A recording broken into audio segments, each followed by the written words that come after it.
together. We are in the city of Europe. The Treaty of Lisbon defined modern Europe.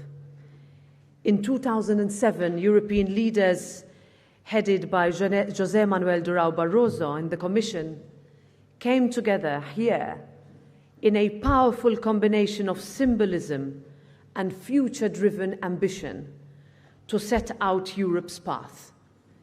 It meant a stronger European Parliament, but more importantly, it meant that we were able to face the challenges of the last decade and a half together. Now we need to find that same spirit, that political courage to get to the next steps. And again, we will look to Portugal to lead.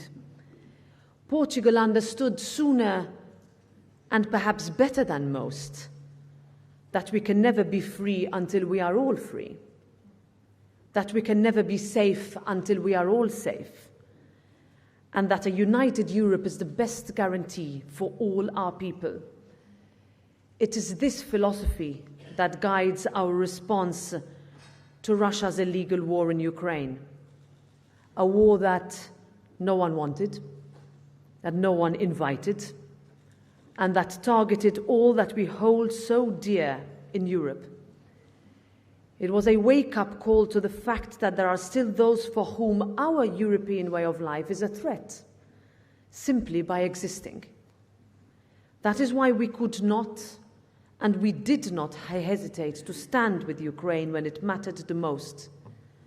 And it matters that we stand with them still, and that we will stand with them for as long as it takes. In February 2022, just a few days after the Russian invasion of Ukraine, I met a group of women and children in Strasbourg who had just made it out of Kiev. I asked them, "Where are you going?" And they told me Porto, a place on the other side of the continent. It was an emotional moment, but it showed that even in the most difficult of times, Portugal did not shirk away from its responsibilities, from the values that guided itself out of the grip of oppression into democracy, towards the very heart of the European Union. That, dear friends, is the Portuguese effect. It is the very best of Europe on display. Yours is the nation where Europe begins, and the gateway to the rest of the world. From Latin America, Africa to Asia, your unique ties have meant that Europe is able to speak with a global voice and listen in a manner that enables common understanding and protects multilateralism. We have lived through challenging times, but as the Portuguese saying goes, o ferro mais forte forjado ne fogo mais quente. I hope I got that right. That is why I argue that Europe is stronger than it has ever been, because of, and not in spite of, the challenges that have come our way. That the crises we faced made us more resilient, more determined, and more united than we have ever been before.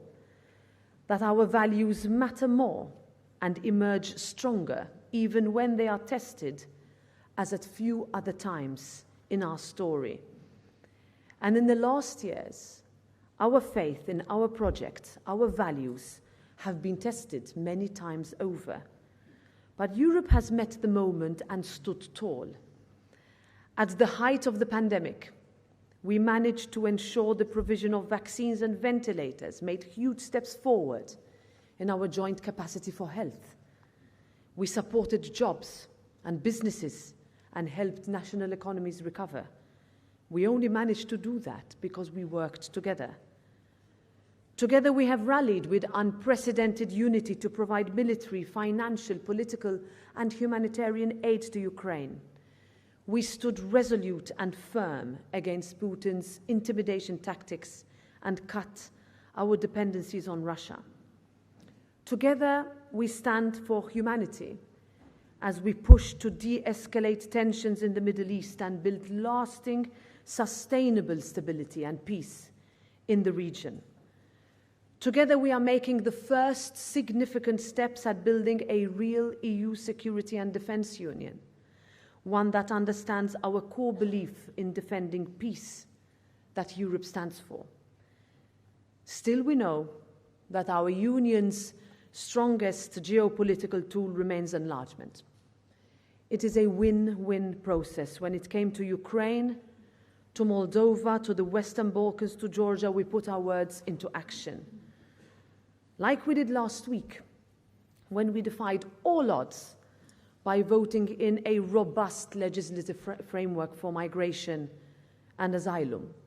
That is the same in all member states, that is fair with those who are in need of protection, that is firm with those who are not eligible, and hard with traffickers who exploit the most vulnerable people on our planet. That secures borders, that is based on solidarity and responsibility, that puts humanity first. Together we set out a path for Europe's green transition to address our climate emergency, boost sustainable growth and make our European economies more resilient. And here let me emphasize that for our green transition to work, it must also be just with member states and regions, just with businesses, with industry, with families, with people, just in the sense that it leaves no one behind. In the digital realm, we have brought in legislation to make people safer online and companies more responsible. We have passed the world's first comprehensive Artificial Intelligence Act, striking the right balance between innovation and regulation, which is especially important amid fears of foreign interference and election manipulation. And speaking about disinformation, we have just adopted two groundbreaking pieces of legislation, the European Media Freedom Act and a directive to combat strategic lawsuits against public participation, which will ensure media independence, promote pluralism, and protect journalists from abusive litigation. Together, we have recommitted ourselves to the fight for gender equality and ushered in several laws to combat gender-based violence, to help shatter glass ceilings and to end discrimination. Professor, it was humbling to hear you express your pride in being my sponsor. I can only but reciprocate it. It is an honor to receive your nomination for my honoris causa, not just as an accomplished academic and a staunch pro-European, but especially as a woman. Because as women in academia, in politics, in economics, in most fields, we know a thing or two about what it means to be pigeonholed and stereotyped. How much steeper that hill is for women to climb. And that hill can only get steeper if women don't help each other out.